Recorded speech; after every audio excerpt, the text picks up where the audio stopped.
Hello fellow Star Wars fans, my name is Starrapter and welcome to the channel. We're talking about a brand new comic miniseries that came out this week. That's right, we're talking about Mace Windu, issue number 1. This is written by Mark Bernardine with artwork by Jorge Janti. Before we get started with this review, make sure you go ahead and subscribe to the channel so you never miss out on any of this comic content that we have here.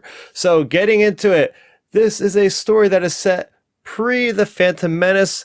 I'm speculating that is because in the opening crawl of this issue, it says this is before we see Mace Windu on the Jedi Council. He is a master, but he's not on the council yet as we see him in the Phantom Menace, hence pre-Phantom Menace. So yay, I love having those stories in this very untrodden era of Star Wars. So if you've read the Revelations issue number 1 that came back out in December of 2023, you're going to get a little prelude to what happens here because we pick up right after those events. We jump right into the story where Mace Windu has surfaced from an underwater prison that apparently nobody ever breaks out, but he did. So that takes place after that issue. And we see him immediately, mind tricking this one guy to steering this Jabba the Hutt looking skiff to go after these droids that also he was chasing. They have the skeleton key that he needs. So it's really cool because we see this nice action set piece, really great artwork by Horace. Love the water effects.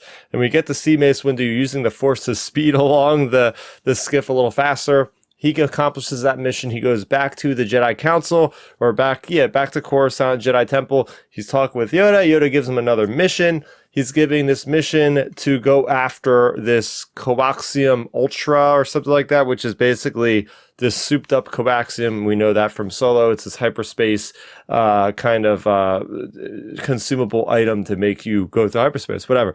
So they don't want this object to fall in the hands of the ne'er-do-wells, and that includes the Hutt cartel. That includes the Pikes, right? The Separatists. They don't even exist at this point, which is pretty neat to think about it that way. So we go on this adventure of Mace, who is sent on this mission to go and retrieve this character. Her name is Azita Cruz. She is the one that is calling for help to be picked up. It's not specifically the Jedi, it's to anybody around there. So we have Mace who goes to this planet. It's this very seedy underbelly on this frozen moon in this Vergara system, which I believe is a new place in Star Wars. And he's got this Hoth looking gear on. It's really cool. There's a lot of these. I like how Mark goes ahead and adds a lot of character to this environment. The backstory about if you're not working for the mining department, then you're probably living on a street and you're one of these violent people that apparently tries to pick a fight with Mace Windu, and he taps into the shatter point, right? That's his kind of innate ability with the Forces. You can kind of see the future play out before him, and we see that represented on the visual page with the black and gray kind of coloration, and there's a couple panels of him beating the heck out of these people, and he's like, do you really want to try this? And he zooms back to present day. So I thought that was a really cool representation of the first time for me seeing the shatter point that Mace goes through on the page. And then we also go to the point where Mace Windu is kind of like a noir adventure. He's kind of playing detective of how is he going to find this person out of all these people. He's going around identifying, asking questions, yada yada yada.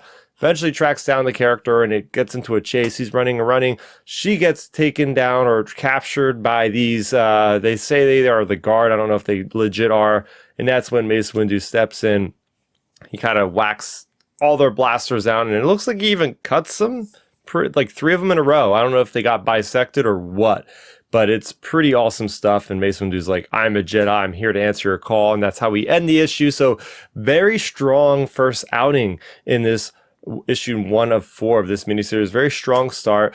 I liked seeing Mace Windu. I like him kind of tapping into his more mature kind of, just slicing fools up, because that's Mace Windu. He's always skirted on the edge with that Vapod mastery. I hope we get some references to him calling more to the dark side in a way.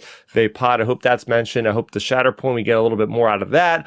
Got this cool new character as female running around with the hyperspace fuel, which is really neat, by the way, because at one point she falls on this backpack with it, and it's starting to make all the beeps, right? Because we've seen in Solo, you can't really carry this around carelessly or it will explode or implode, right? As we've seen in the movie. So I liked that detail. But overall, really engaged with this issue. Very fun adventure. Very cool implications for what could happen with Mace in the future. I feel like there's a lot more story than just going after this hyperspace fuel. There's a lot more to it. So what'd you think about this review? What'd you think about this comic? Or going to pick it up? Let me know in the comment section down below. For more on Star Wars comics, you're already in the right place. As I said off the top, please go ahead, subscribe to this channel. Do hit the thumbs up icon on this video if you liked it. That's good for me, Starrapter. Thank you so much for watching, and may the Force be with you always. Thanks for checking out the video. Please hit that thumbs up symbol. It helps me know that I'm making content that you guys enjoy. And if you enjoyed this video, I also include 2 videos down below you guys should check out.